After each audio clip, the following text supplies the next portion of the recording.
This trip is costing a little money. Oh my word.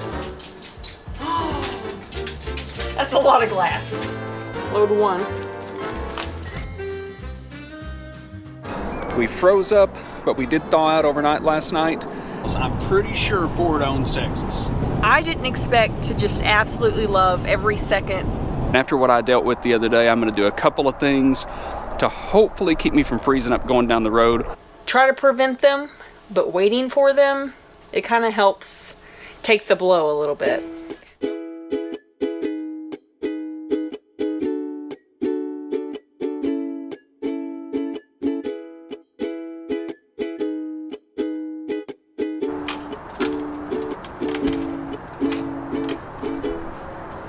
Wow, today is so much better. It's 59 degrees, it was 40 this morning, and I'll be honest, 40 felt amazing. So we do have some good news. Just to recap, if you joined us last week, we froze up. Our outside faucet here at the campground froze up. Our full 100-gallon freshwater tank also froze up. So we were afraid we were gonna have some pump issues and line issues. So that was kind of what we wanted to follow up with once it thawed. It did thaw late afternoon yesterday. The campground hasn't had such good luck. They've had a lot of pipes busting, so it's been on and off and on and off and on and off. And the water that we've been getting out of their spigots anyways, were a little sketchy even after we boiled them. But we are happy to be showering in our own rig again. Ain't that the truth? And drinking out of our fresh water that we filled up before all of the problems. So we're pretty happy campers. We came out in the daylight. We wanted to give it a little time, make sure we didn't have any glaring problems. Do you want to take it away with the things that you checked? I'll take them away with me because I'm gonna walk over here in the sunshine where it's a little warmer. What a difference a day makes. It's 60 degrees in Fort Worth today, and that is awesome because after we got in from being downtown Sunday night, it started dropping in the teens almost immediately. We froze up, but we did thaw out overnight last night, and it seems as if everything is good. I don't see any leaks coming out of the bottom. We've got good pressure out of our freshwater tank. We hooked up to city water. I don't see any leaks there.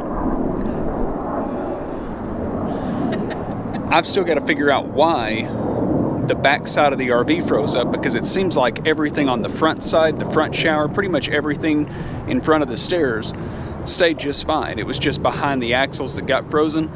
So at some point I'm gonna have to drop the underbelly and see if I've got a heater hose disconnected or a bad tank heater or something like that. But for now it seems like we lucked out on this one, so we'll take it. So while we don't know exactly why we froze up, it seems like we did everything just right. We've camped in colder temperatures than this. We've camped to -4, and we've always followed the rule of turn your propane furnace on higher than your electric heat so the thermostat runs and it actually pumps heat into the underbelly. Turn your tank heaters on, unhook your water hose outside. We did all those things, and based on what we've done in the past, we feel like we've done it right. I don't think we should have frozen, but there's no way to know why until I drop the underbelly, and this isn't the time of year to do it. So for now, if it goes to get frigid temperatures again, I might just strip the water at night to keep everything flowing, but for now it seems like we've lucked out. I did look under the trailer. There's no bulging in the underbelly, so I know I don't have any leaks. I think if we make it through our next travel day and nothing leaks, we're probably A-okay. Right now we've got 2 days left in Fort Worth. Everything's dirty, there's stuff everywhere. We're still cleaning up from all this mess. So the goal is to get through work the next couple of days, get packed up and get gone because we got miles to run.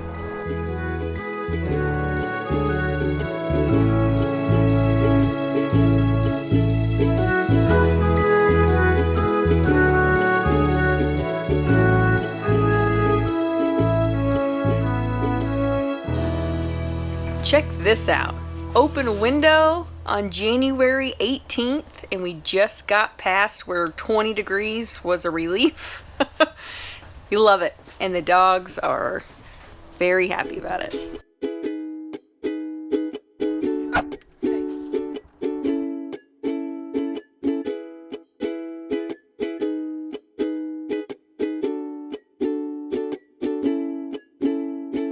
It is our last night in Fort Worth. I love Fort Worth, Texas. I could stay here all the time, but the road's calling and we must go, as they say. Unfortunately, the weather's been so frigid. We haven't really gotten out much since Sunday other than to go get essentials. So I'm off work, it's Friday night, we gotta go in the mornings. It's time to go get a bunch of to-do stuff done so we can get on down the highway. Step one, we gotta get propane. We've used a ton of propane here. We actually shared our averages so far in this winter season in a previous video. This trip has thrown our averages off. We went through two 30-pound tanks in 7 days because it's been so cold. So we're gonna go get this one topped off. I've got a full one on the other side, so we'll be good for travel day and a few days after that. Blast the heat. Blast it. As this part of the livestock show closes down, we saw a whole bunch of these cattle trailer file in on Friday. So the campground filled up really fast. But what's funny is you see these beautiful trailers and they just look like aluminum trailers with some railing on them. Those things are expensive. I know Cody knew it because that was kind of his world, so he knew all about them. We priced one at the livestock show without the really nice sleeping quarters. I think it was $80,000. I was walking outside freezing and I realized I didn't grab my battery for my ORORO jacket. We're loving these things in the cold weather. I mean, I hate cold weather with a passion, but these things have come through to save the day while we've had to be outside in this stuff. Really glad to have the ORORO jackets, but I'm really excited to head somewhere warm. We stayed here at COWTOWN RV Park in Aledo, A-L-E-D-O. The address is Fort Worth, but when you pull up like your weather app and stuff like that, it comes up with Aledo, something like that, but it's right outside of Fort Worth. Probably, what, about 15 minutes from the city if traffic's not bad? It's not bad. It's a pretty nice campground. It's easy in, easy out. It's right off the I-20 service road here, so it's kind of close to everything. It's 15-20 minutes from Fort Worth if traffic isn't bad. They've got a nice dog park. We didn't get to use it because our dogs don't like cold weather either. The staff seems pretty good. They've done really well to keep us updated on what's going on with water outages and water rationing and things like that. I've never seen a horse trailer with a slide out. And they've done a lot with them for a long time, but that's the first one I've seen with slide outs. I'd hate to know what it cost. I bet you it's more than ours. What has been the highlight of this trip for you? The trip's been great Friday through Sunday when we were able to get out and do stuff. Once the cold set in, not that great, but what are you gonna do? I don't know. I really enjoyed the Texas Playboys the other night. That was a blast, and right under that was the working dog collies. I could have sat there all day if I would have looked at nothing else all day but watched those dogs work. I'd have been fine. But you know, the whole trip was pretty awesome. I was able to get my boots shined up really good, which I haven't had done in a long time. Knives sharpened, saw a ton of, you know, some of the best livestock, horses, cattle, dogs, whatever, you name it, in the country, not just in the state, come right here for that livestock show every year. Even if you're not a fan of Western culture or you don't have the background, maybe you don't understand any of it, you'd still have a great time here, just watching and looking and listening. Our friend kept talking about the livestock show, and that's his world, and Cody's familiar with it. So I just thought we were coming to look at some horses and cows, really, and some selling.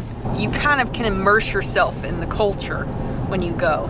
One thing I enjoyed that was completely free, I love looking at all those Ford trucks and those high-dollar cattle trailers. I hate to tell you, and in the end, it's not free. Now, I'm not biased, but when you go through there, there's a whole lot more Super Duties than there are of anything else. I'm pretty sure Ford owns Texas.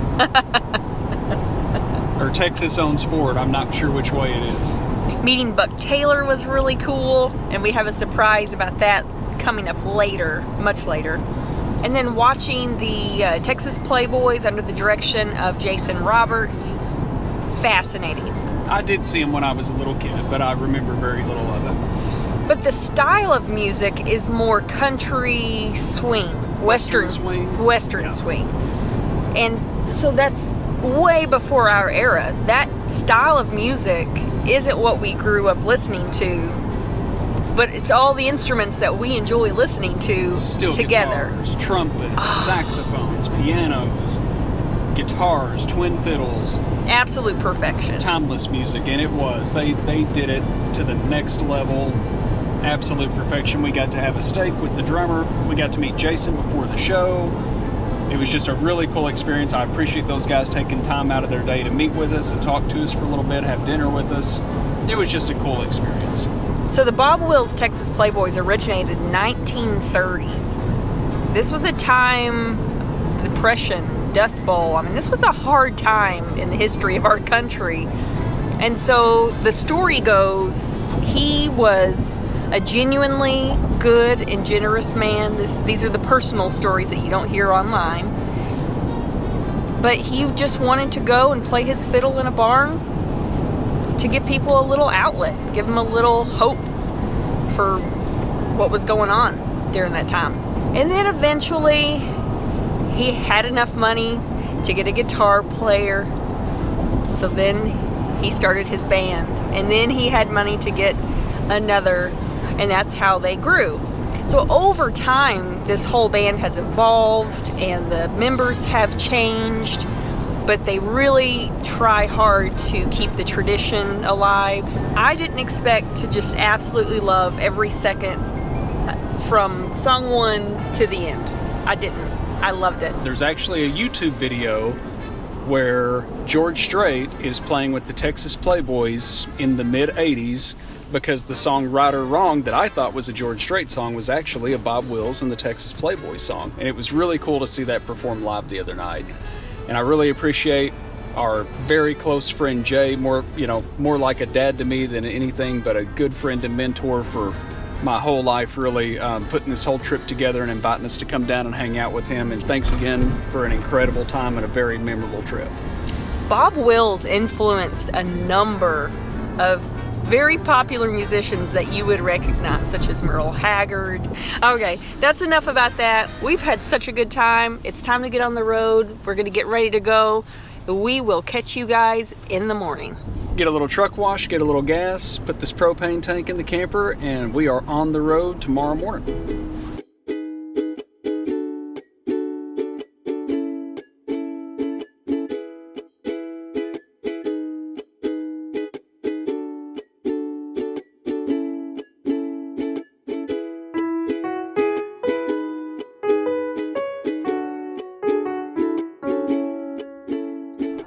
Good morning, everybody. It is travel day. We're getting ready to leave Fort Worth, Texas, and what a blast it's been. But we have to travel today, and about the first 4 or 5 hours, we're going to be driving in 20-degree temperatures. And after what I dealt with the other day, I'm going to do a couple of things to hopefully keep me from freezing up going down the road. I'm going to go ahead and dump all the tanks, and I'm going to open my low point drains and take the plug out of my water heater just so the lines don't freeze going down the road. I'm not so worried about the little bit of water in the freshwater tank freezing, because we're going to be sloshing it around. Enough talk about that. I gotta get my stuff together. We gotta get on the road. Let's go.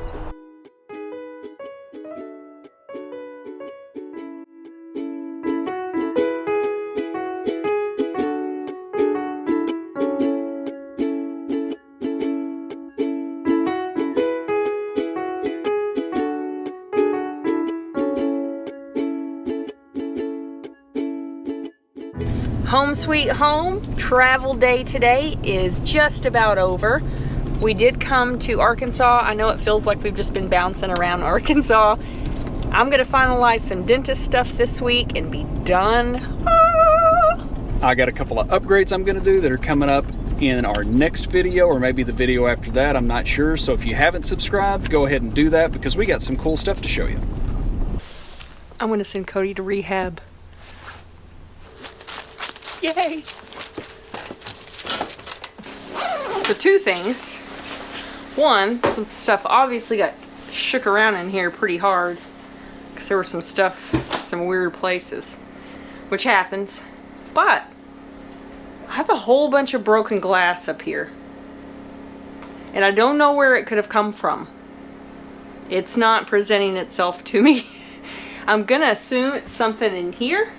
Maybe a cabinet came open, something broke and fell out, so I'm not going to open these yet. I'm going to get this cleaned up before the dogs get in here and pat around. I'm going to shove my feelings for that way down deep, and I'm going to open this package that I'm pretty excited about.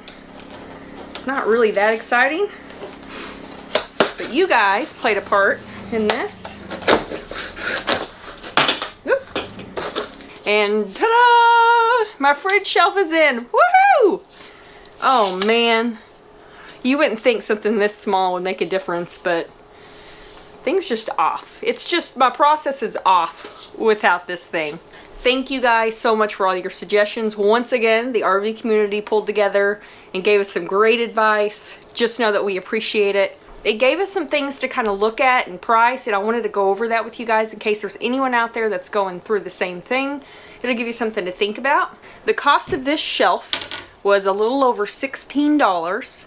The shipping was actually more than that, but still it totaled out to be a price that we were comfortable with and felt was still worth not having to try to craft up something to make this shelf work. If you remember back in Oklahoma, we did the plexiglass. We did 3 pretty thick pieces of plexiglass together, and it did not hold up. Not even in the slightest. And not for long. They do have thicker pieces that you can get, but if 3 of these pretty thick pieces didn't work, I just can't see it being a good permanent solution. One of the other options that was suggested to us was acrylic shelving, and I did look into that. I think just finding the perfect sizing was the biggest hurdle that we found on all of these options. Or you have to be really, really good or have really good tools to be able to cut through this thick stuff. And some of this stuff wasn't very cheap. For example, the acrylic shelving, wire shelving, if I could find the right size, it all was going to be equal or more than what we paid for this shelf. Lippert made it pretty easy. They got it to us. They quoted me like 10 days because of the weather. I got it in 3 days, and they were super friendly. They were quick, and I just felt like this was an easy solution. So I did appreciate their customer service. Once again, they've been good to us before. This was the best option for us. Hi, I need to order a part for my Furrion fridge. I have a part number and case number and all that. I just need to get it ordered. Cody did the hard part. He got online with Lippert customer service, found the actual part number that we needed for the fridge. For some reason, in this case, they wouldn't just take the order online, which they have before. They did ask us to call. I'm not sure why. All right, so 7 minutes total. This is the second or third time that we've gone through Lippert customer service. They've been fantastic. In this case, our fridge shelf is going to cost us $16.95 plus a couple dollars in taxes, and then the shipping itself was more than the shelf, which was close to $19. So total all in was a little over $38. We paid $24 or $25 for this plexiglass that we had to cut on that didn't hold up but a couple days. I liked the wire shelving option. Wire shelving isn't going to go bad. I thought that was the best solution. We've had that in previous fridges before, so I knew that would be good. But once again, finding that perfect size was kind of tough. One other solution that we got was Lexan, if I'm saying that right. I had to Google it, which was a really nice solution, but once again we would have had to find that perfect custom piece or have good tools to be able to cut through that, which I don't think that would be easy to do, and it was very pricey. So in the end, you guys were awesome. I think if you're crafty, there are some good options out there to make do. In this case, we're happy that we have the original shelf back, and I can start rearranging this fridge again, and that makes me happy. So now I have to figure out where this glass is coming from. Faucet handle. This trip is costing a little money. I'll be honest, I couldn't have a lot of glass in our stick and brick because I broke things. But the few glass things that I do have, I rely on them. Ah! Oh my word. That's a lot of glass. Oh. Load 1.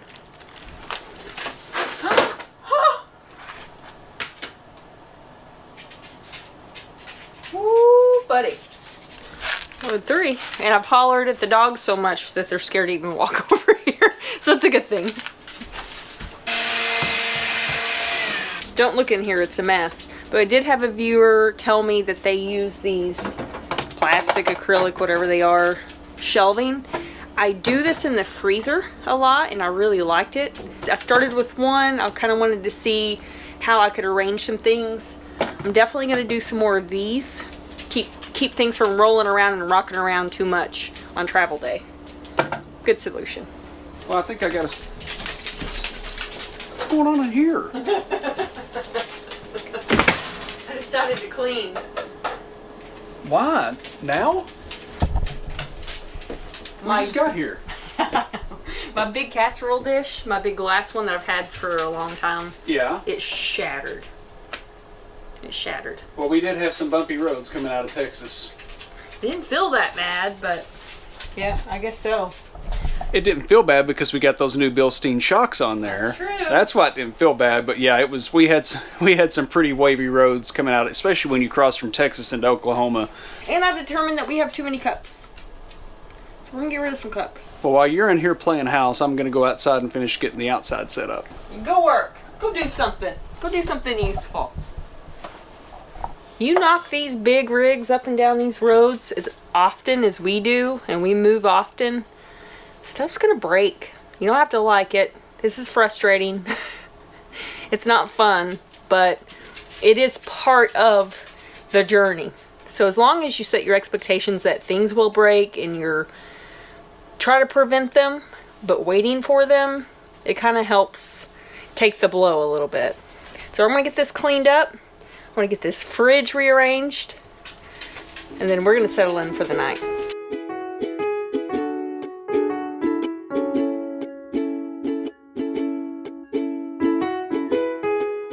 Do you,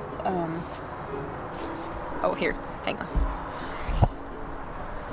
So, okay, hang on. You're killing me in this position. I'm either gonna have to sit down on the table or you're gonna have to start talking.